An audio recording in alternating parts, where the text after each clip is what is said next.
How's it going, everybody? Welcome back to Sick Eric Tech. Today we're going to be doing a spec comparison between the Galaxy S22 and the S23 Ultras. This is the Ultra, and a lot of you were saying, well, why should I upgrade? They pretty much almost look the same. They pretty much almost have the same specs, and that is true. I suggest only upgrading if you got a good deal. Each update or each device sort of has their strong suits. You get a little bit more options in the camera department on the Galaxy S23 Ultra over the Galaxy S22 Ultra, but pretty much the same as far as design quality, with a little bit of different tweaks on there on the back with those larger camera sensors. So we're going to be going on over the specs and things like that, and maybe show off a couple of pictures and some video showing off the differences between these two devices. So before we get started, go ahead and subscribe. Click that bell icon, that way you get notified on future videos just like the one you're about to watch today. So let's get started on overall size of both of these devices. So the Galaxy S23 Ultra is going to come in about 6.43 inches tall, 3.7 inches wide, and 0.35 inches thin, while over here on the Galaxy S22 Ultra it is 6.43 inches tall, 3.7 inches, and 0.35 inches. So pretty much identical when it comes down to the size of these devices. So really nice there. I would say that the Galaxy S23 does weigh more, coming in at 8.25 ounces compared to the 8.4 ounces on the Galaxy S22. And you can definitely feel that weight on the Galaxy S23 when it comes down to the Galaxy S22 Ultra. It feels heavier and you get more flatter sides on here as well.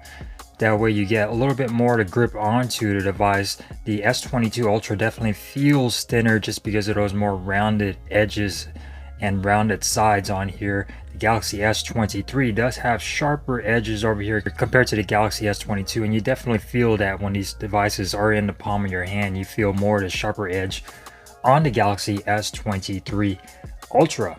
Both of these do support IP68 dust and water resistance, and you get Gorilla Glass Victus 2 on the Galaxy S23 Ultra compared to Gorilla Glass Victus Plus on the front and on the back of the Galaxy S22 Ultra.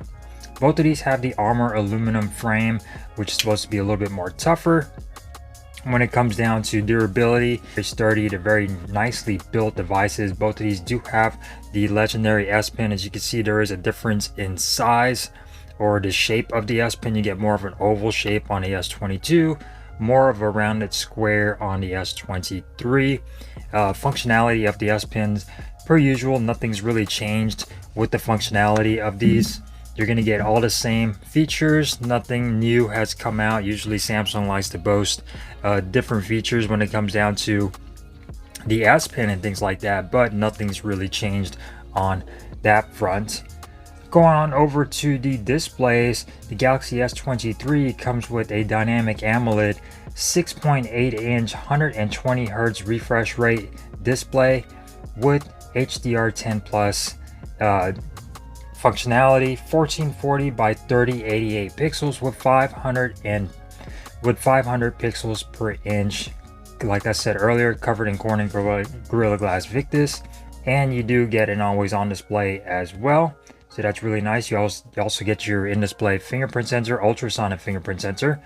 Go on over to the Galaxy S22, again 6.8 inches dynamic AMOLED, 120 Hz, supports HDR10 plus, and you also get 1440 by 3088 with 500 pixels per inch, covered in Corning Gorilla Glass Victus Plus, and again always on display. So nothing's really changed on the display front. They are pretty much identical when it comes down to specs. The Galaxy S23 Ultra is going to get a little bit brighter than the S22, and again you notice that the curve on that display isn't as drastic on the Galaxy S23 compared to the S22, but it's a very subtle change when it comes down to that curve on there.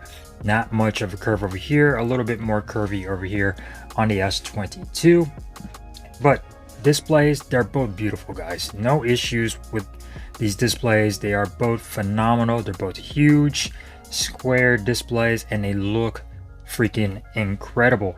So no issues. They're pretty much identical when it comes down to displays. Going on over to Android and the version they're running, they're both running Android 13, One UI 5.1. The S22 just recently got updated to One UI 5.1, so it is up to date and pretty much the same when it comes down to software to the Galaxy S23.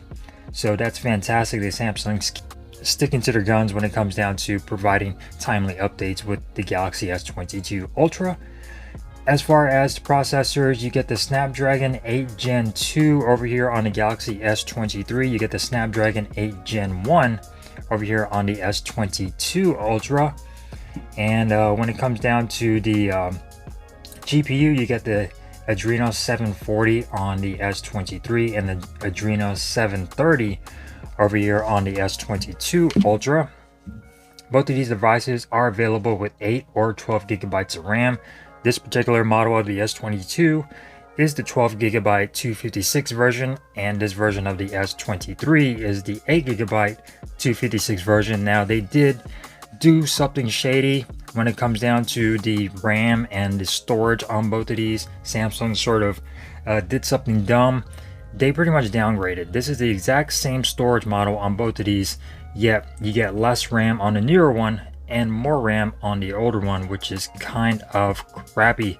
Same price, yet you get that downgrade in 8 gigabytes of RAM. But glad to say that in performance, you don't notice that with the S23. It is so optimized. It feels just as smooth, if not smoother, than my Galaxy S22 Ultra. Could be just because this phone is going on a year old and it could be slowing down a little bit, but this phone definitely feels smooth. I do not notice that difference in RAM. You also do get RAM Plus on both of these to give you a little bit more RAM it'll take from your storage, so that's fantastic. But that 8 gigabytes going to 12, you do not notice the difference. I was really worried about it when I found out because they don't specify how much RAM you're getting with each model of storage.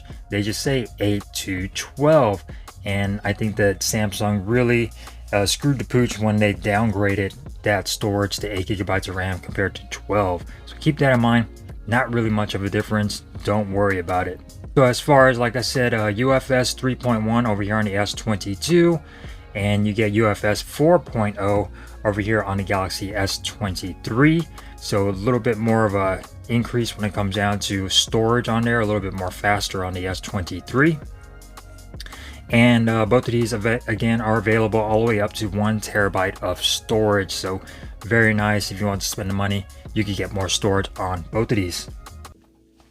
Going on over to the cameras of both of these guys. The camera on the Galaxy S22 Ultra is 108 megapixels with an aperture of f1.8, and you also get PDAF laser autofocus and optical image stabilization. Secondary camera is a telephoto camera, that is your zoom camera, 10 megapixels f4.9, and then that also has 10 times zoom. And then you also get another 10 megapixel telephoto camera with an aperture of f2.4 with 3 times optical zoom. And then you also get finally your 12 megapixel ultra wide with an aperture of 2.2, and that is your ultra wide. So fantastic. Front facing camera is going to be a 40 megapixel front facing camera with an aperture of f2.2. You can record all the way up to 8K 24 frames per second on the Galaxy S22. Going on over to the S23, you get a main sensor of 200 megapixels with an aperture of f1.7, and that also has multi-directional PDAF laser autofocus and optical image stabilization. You get a 10 megapixel periscopic or telephoto lens, aperture of f4.9 with 10 times optical zoom, so pretty much the same there. Another 10 megapixel f2.4, and that is again 3 times zoom. 12 megapixel ultra wide. Again, both of these are 120 degree field of views on that ultra wide. Aperture of 2.4, and then you also get finally your front facing camera, which is a 12 megapixel aperture of f2.2. So you do get that little bit of a downgrade when it comes down to front-facing cameras on here. So keep that in mind. You get 40 compared to 12. But that rear-facing camera is 200 compared to 108. And you definitely notice a difference when it comes down to shooting full resolution pictures and zooming into those as well. You're definitely going to notice a difference. But for the most part, these cameras are pretty much the same when it comes down to normal photography. They take very similar pictures on here. A little bit more better night shots on the Galaxy S23 compared to the S22, especially in video. But I noticed that for the most part, they are the same. Zooming in, it is sort of a toss-up on which one looks better. You'll probably be seeing some pictures flash on your screen. You could do Pro Video on the front, Pro Camera, and Pro Video on the front-facing camera. That is insane. That is really nice compared to the Galaxy S22 from last year. Doing Pro on the front, you can't, doesn't give you the option to do Pro Video on the front-facing camera or Pro Pictures on that front-facing camera. So that's a really nice surprise to find out that Samsung has upped their game. So now you have more functionality on your front-facing camera when it comes down to Pro Video and Pro manual mode for taking photos. So very, very nice on the camera front. Both of these devices are fantastic with video and pictures. You will not be disappointed. A little bit more of tweaks over here on the S23 when it comes down to photos. Slightly better, but not that much. Not enough to go crazy over this incremental update. Both of these speakers both of these devices do have stereo speakers tuned by AKG with Dolby Atmos on board. So very nice when it comes down to audio on these. They both sound fantastic when it comes down to the speakers on these guys. They are both really good. We're gonna go ahead and play a couple of tracks for you guys. That way you could see the difference in or hear the difference of the speakers on both of these devices.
Alright, so what you guys think of the speaker quality on both of these devices? I think they pretty much almost sound the same. This one, the S22, sort of sounds a little bit more crisper with that clarity, a little bit kind of tinny, but you get a little bit more highs over here than you do on the Galaxy S23. Which one sounded better to you? Hopefully I was able to capture the audio on there just fine. That way you guys can tell the difference between both of these devices. So both of these do have in-display fingerprint sensors, ultrasonic fingerprint sensors, and I think they're both pretty much the same. You also get Face ID on here as well, facial recognition.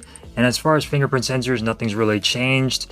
They're both really fast and very reliable, as you can see right there. Even with the screen protector, the Galaxy S23 fingerprint sensor works just fine. So very nice on that front, no issues whatsoever. You get USB Type 3.2, USB Type C 3.2 as well. So you also get your desktop and your DeX modes on here as well, so you could connect these to your TV or your computer or anything like that, and run both of these in desktop mode. So that's fantastic, no issues whatsoever. Again, Bixby, whether you love it or hate it, is all available here.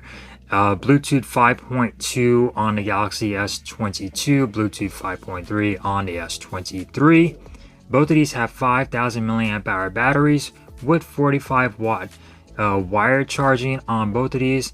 You also get 15 watt wireless charging on both of these as well, and your normal 4.5 watt reverse wireless charging to charge something on the back of the device. And as far as chargers go, again, no chargers included in the box. Battery life, way better on the Galaxy S23 Ultra. This new chipset coupled with this device gives you at least almost another day, if not more, of battery life. The Galaxy S22 Ultra, I could get it past the day and maybe into the next day, and I could be fine and start charging this. That's under moderate use, you know, not really doing much. But the Galaxy S23 Ultra, definitely going on 2 days of battery life. This thing is incredible. After a night at work of streaming music all night, and pretty much that's it, and watching some videos and things like that, and doing some texting, the Galaxy S22, after an 8-hour night at work, or 9-hour night, I come home, I'm left with about 30 to 40% of battery. The Galaxy S23, after that amount of time, I'm left with 57%, so a little bit more than half battery. So I think the battery life on the Galaxy S23 is much improved over the S22 by a lot. It has to do with that Snapdragon 8 Gen 2 being more efficient and almost being like Apple. I'm sort of seeing it as the Bionic chip. With that 8 gigabytes of RAM, you maybe don't need 12 gigabytes with this chip. A lot of Apple devices, have 4-6 gigabytes of RAM on their devices, and they're fast as hell. I think Snapdragon and Qualcomm are getting to the point to where they're almost getting to, Bionic chip territory when it comes down to efficiency. Not there yet. They still got a ways to go when it comes down to that, but I think they're getting there. The Snapdragon 8 Gen 2 has been their best chipset to date. So as far as that goes, very, very nice devices. Hopefully you guys enjoyed this video. As far as colors go, this is the green version of the Galaxy S22, and this is the Phantom Black. They also come in green, cream, lavender, graphite, sky blue, and things like that. The Galaxy S22 came in Phantom Black, white, burgundy, graphite, and all your special colors. So which one do you think looks better? Is this worth the upgrade when it comes down to upgrading? And I say yes, only if you're able to get a good trade-in and good discounts on the Galaxy S23.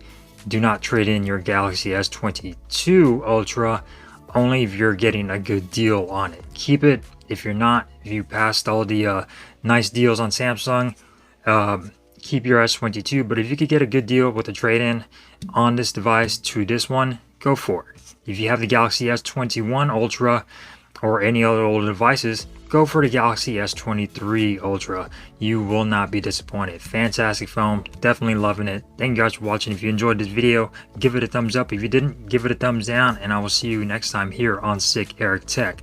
Peace.